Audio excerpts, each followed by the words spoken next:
Today we are going to see this topic maxima and minima. Let's see the definition for maxima and minima. How do we find the maximum point and minimum point of a function? Let us consider f of a comma b the function of the f of a comma b the maximum value of x and y. இப்போ ஒரு f of a comma b ன்னு ஒரு function இருக்கு. இந்த ஃபங்க்ஷனுக்குள்ள a and b ன்னு two values is there. If some other neighborhood points, that is a plus h or b plus k, some other points, if a comma b means 0 comma 1 means, then 0 plus 2 equal to 2, 0 1 plus 2 equal to 3 means அதோட function வந்து f of a comma b விட ஹையரா இருந்துச்சுன்னா f of a comma b is the greater than f of a plus h comma b plus k. That is the neighborhood points விட the f of a comma bங்கிறது ஹையரா இருந்துச்சுன்னா then it is a maximum point. If a comma b is lesser than f of a plus h comma b plus k, அதாவது நான் neighborhood points விட இந்த f of a comma b minimum இருந்துச்சுன்னா then it is minimum point. If a comma b is equal to 0 means then it is a extreme point. Nothing. இப்போ சிம்பிளா சொல்லணும்னா f of a comma b is a function. Its neighborhood points be a plus h or b plus k. If both the point is greater than f of a b greater than a plus h comma b plus k means it is maximum point. F of a comma b lesser than a plus h comma b plus k means it is minimum point. One of the important formula to consider in maxima and minima problems we're going to solve means AC minus b square. Here a means fxx, அதாவது நம்ம கொடுக்கக்கூடிய ஃபங்க்ஷனோட double derivative fxx, dou square x by dou x square அப்படின்னு சொல்றோம். b is equal to fxy, that means double partial derivative of x and y, dou square x by dou x dou y, and c is equal to fyy, double derivative of a function y.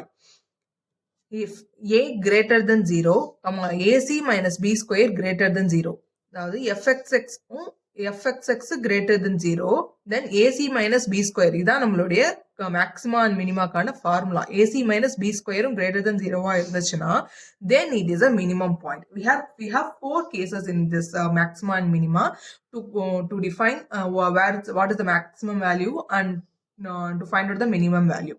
If a greater than 0 and ac minus b square greater than 0, then it is minimum point.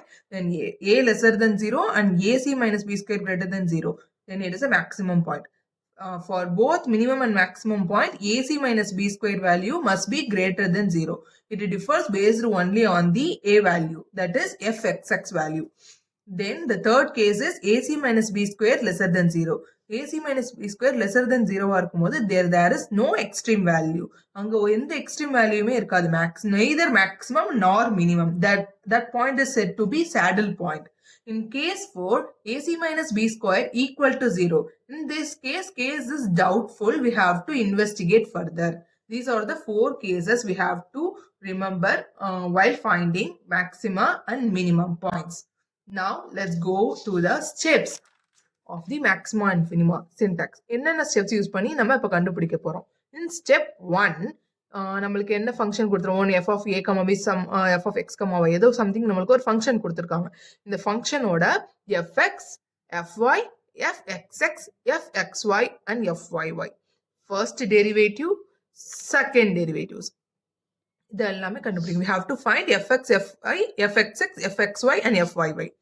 Then apply fx equal to 0 and fy equal to 0. fx equal to 0 and fy equal to 0. When we apply fx equal to 0, fy equal to 0, we can get x and y. By solving the equations, we can get x and y value. By finding x and y value, we can write the stationary points. அதாவது x1, y1, x2, y2, x3, y3, x4, y4. We have 4 or some other many more points. We can get xn comma yn regarding our equation. Now let us take the 3 second derivatives we find out. fxx, fxy, fyy. fxx is equal to a, fxy equal to b, fyy equal to c. These are our 3 derivatives, second derivatives. By using the 3 derivatives, we're going to find the ac minus b square value. Now let's make one table. In the first column, we're gonna write stationary points. In second column, we write A and we write B and we write C. அதாவது இங்க இருக்கிற stationary points apply பண்ணி நம்ம A ஓட value, B ஓட value, C ஓட value here we gonna write. Then apply A, B, C value of that stationary point AC minus B square value, and then concluded with if A greater than 0 and AC minus BC greater than 0, then it is minimum. If A greater than 0, AC minus A lesser than 0, AC minus B square greater than 0, then it is maximum. If AC minus B square greater than lesser than 0 means then it is saddle point. We have to conclude it like this. Then in our steps 6, last step, now we find what is the maximum and minimum value of the stationary point. Then apply those stationary point in the given function to find the maximum value, to find maximum and minimum value. These are our steps. And let's rewind. Step 1, we have to find fx, fy, fxx, fxy, fyy. Then step 2, apply fx equal to 0, fy equal to 0 to find out x and y. Now we get the number of stationary points. Now then at next step we have to take second derivatives fxx, fxy, fyy. Now let's make a table of stationary points. In first column stationary points, second A, second B, second C, then AC minus B square over given formula, then concluded with whatever points we get. Then in last step, substitute our maximum and minimum stationary points to in fx comma f of x comma y to find out the maximum and minimum value. This is our